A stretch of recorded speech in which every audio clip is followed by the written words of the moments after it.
Dodi Sudrajat dipuji tambah ganteng dan keren oleh kakak Marsha Ica. Warganet sebut jodoh. Iren Bermawi, kakak Marsha Ica sebut Dodi Sudrajat tambah ganteng dan keren. Diketahui, nama Dodi Sudrajat kerap tampil di depan layar televisi usai mendiang Vanessa Angel meninggal dunia. Dodi Sudrajat pun kini semakin tenar.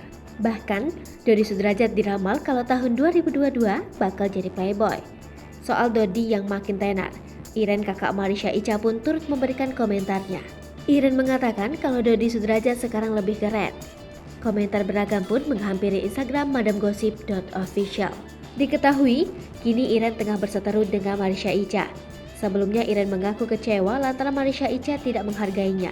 Padahal, menurutnya ia adalah orang pertama yang selalu membela Marsha Ica ketika memiliki masalah.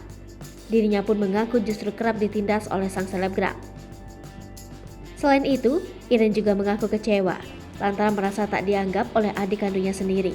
Bahkan kekecewaannya kian memuncak ketika Marsha tidak mengajak dirinya untuk makan malam bersama adik perempuan mendiang Bibi yaitu Fuji.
Hai pemirsa Sri Popo TV, jangan lupa komen, like, dan subscribe, serta tonton terus berita-berita terupdate lainnya ya.